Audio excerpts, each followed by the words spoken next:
we need to talk. We need to talk about the 2024 American presidential elections. Probably doesn't make much sense for me to make this because, this is one of the first videos on the channel and most of its views will clearly come after the proper election. So what's really the point? I don't know. But I have something to say. No one will be able to make me shut the fuck up because I really have something that I think must be said right now and I won't just sit here doing nothing. I have to say what I think because I just can't stand having everyone talk about this without actually making this point. Now, mainly after the first presidential debate, I've seen a lot of people backlashing against Joe Biden, making the argument that he's too old, he suffers from so-called quote-unquote dementia, and he isn't capable of running the United States of America right now. Now, I think this is, and I'll be extremely frank here, utter bullshit. I think this makes no sense at all, and I want to explain to you why. First of all, and I want to be clear here, I do not think Joe Biden is a good politician. I wouldn't like to have him as a president. I disagree with him on many issues. For example, he supports Israel. I obviously do not. So I do not support him in general. I wouldn't support him. But I think he's much better than the alternative, which may sound like not enough of a good reason to want him as a president. I think that's a great reason to want Joe Biden as the president of the United States of America. And more importantly, and that is the point I actually want to make with this video, I do not think that the entire he is too old argument makes any sense whatsoever. I mean, I get it. He isn't sharp, he forgets names, he confuses President Zelensky with President Putin. That's a massive mistake, and I perfectly get why this massive cripples his popularity. I get why it is basically impossible to win an election when you can't say the name of someone right. I get it. That's a good point. But I don't think he has any shot of winning this election, to be honest. But this doesn't mean I don't think that a world where he wins this election is not much better than a world where he doesn't. Because I think that a world where Joe Biden is the next president of the US is a world which has much better chances of having a good future than a one where former President Trump, gets the chance. Now, what is the problem, in my opinion? There is a thing that we experience in Italy much more than it is generally experienced in the US, which is usually called the personalization of politics. Now, in Italy, in Italy or in other European countries, it is much easier to observe because in Italy we have multi-party systems, and which in Europe in general, those are much more common. We don't really have two-party systems in Europe, and the reason for that is that Europe is actually capable of producing working democracies, unlike apparently the founding fathers of the United States of America. But what is personalization of politics in a nutshell? It's basically starting to vote for the candidate in lieu of the party. Having politics be done by people in lieu of parties. I mean, parties are collections of people, so if the party does politics, it's actually people doing politics. But there's still a difference if you think about that. Why am I voting this guy? Am I voting him because I like him? Or am I voting him because I like the party he represents? Which is actually just a way to ask a much deeper question. Am I voting this guy because his points are in general worth considering? Or do I vote this guy because I think this guy is capable of running the country well? It's very different. And if you think about that, both questions technically make sense. It makes sense to vote someone because I think that guy is great, but it makes sense to vote someone because he's part of a party, and I agree with almost all of that party's main points. So a more ideological approach, if you will. Both apparently make sense. But I think that um, in a working democracy, having a non-personalized politics, what is personalization of politics? Basically, personalization of politics is going from the I vote this guy because he's part of this party system to the system where I vote this guy because I trust this guy specifically. Now, I get that in the US, I get that in the US it's pretty hard to observe because in a two-party system it's not that clear. But if you think about that, a Trump voter, who does a Trump voter believe in? In the Republican Party or in Trump personally? Well, the answer is Trump personally. Yeah, he believes in the Republican Party broad ideas. If he didn't, Trump wouldn't be in that party. But the main point is Trump personally. And you can observe it just by looking at the fact that almost all of the propaganda by both parties is has its main point on the candidates personally. What was Trump saying during most of the presidential debate?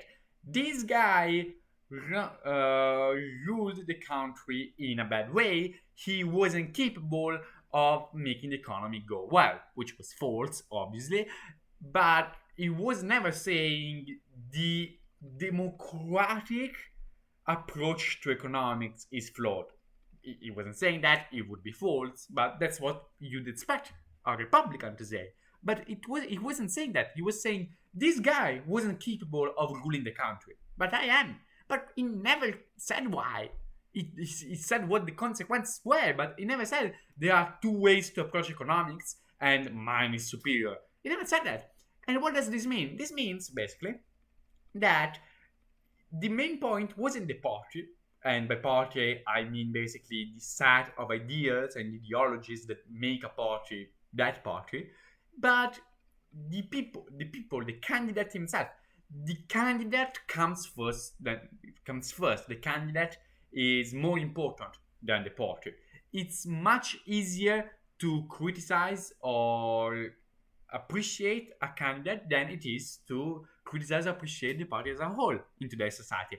This is what I mean by personalization of politics. And this massively, and I repeat, massively favors Trump. For Trump has a lot of charisma, unfortunately, and even though basically everything he says make no sense whatsoever, he still has a personality, a figure, a persona to rally behind.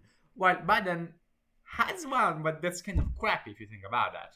And by the way, sorry if I'm recording this on such a crappy webcam on just a random PC in my own house, but I really wanted to make this point right now, so I couldn't wait. I couldn't wait to find a good location.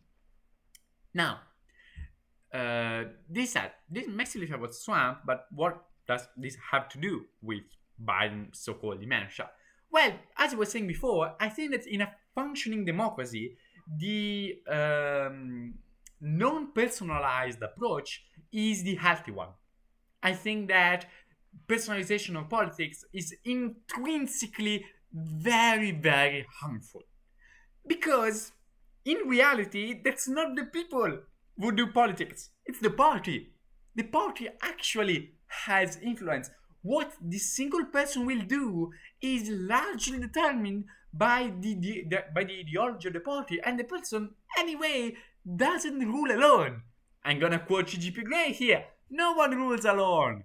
And the keys of power of that person will be aligned to that person's party. And therefore, it will be the party as a whole to hold a sway over politics, not a single person.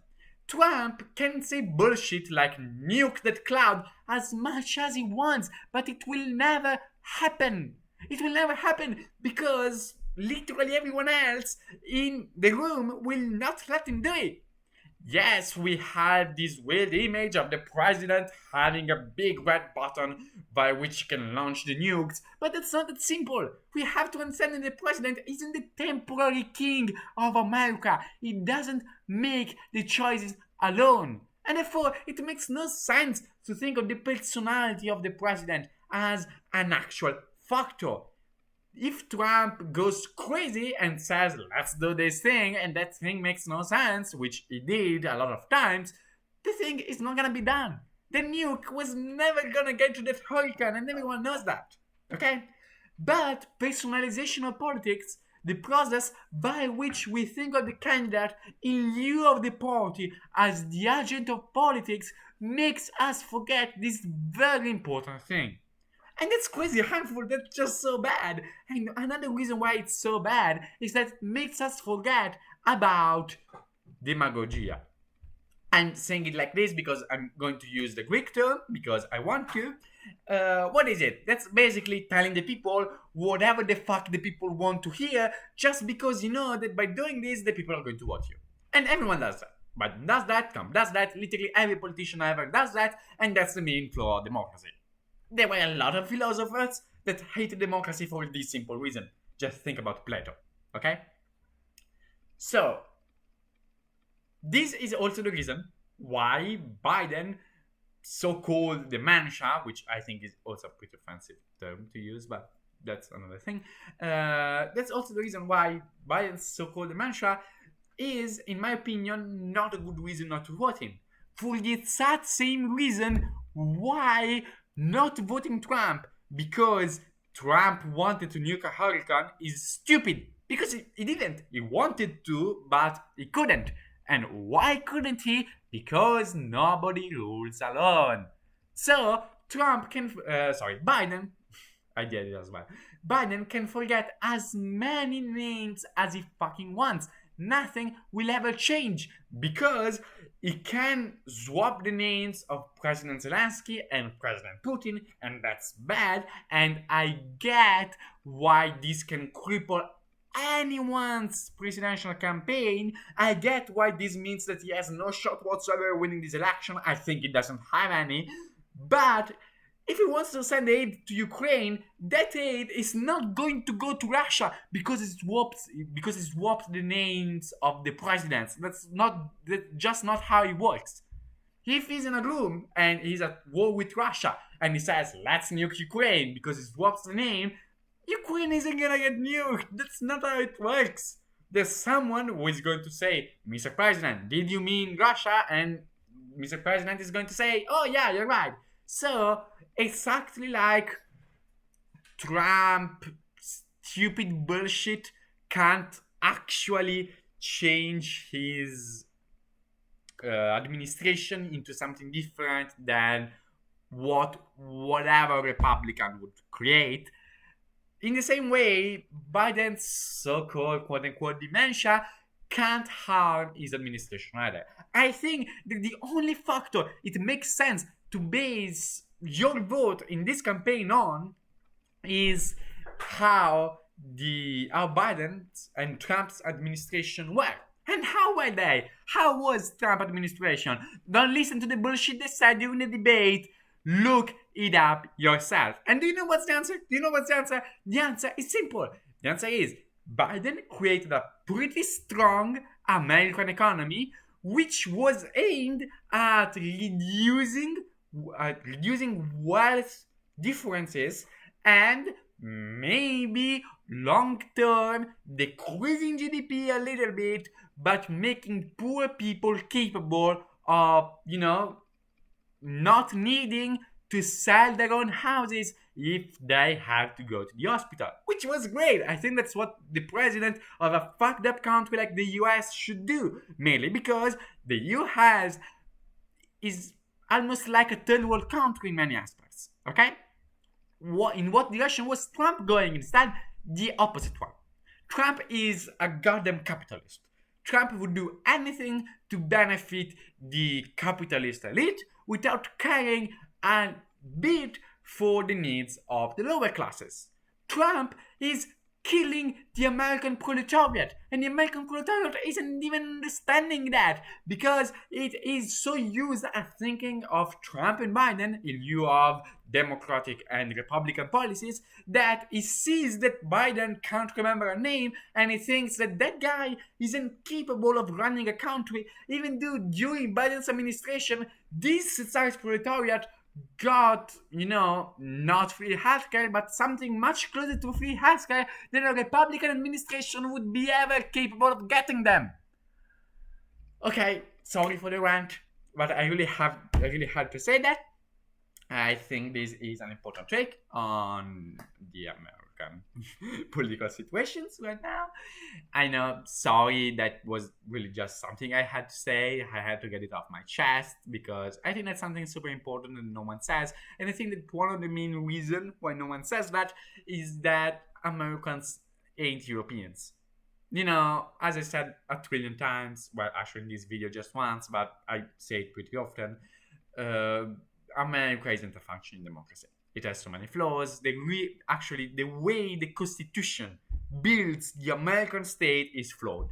The Electoral College doesn't work, that's shit. The two party system is inevitable in America and makes any reform impossible. The country has a lot of issues. It doesn't have a free healthcare, which should be an essential right of every human being in every civilized country, but apparently America isn't one. So, yeah, sorry, I just had to make this point.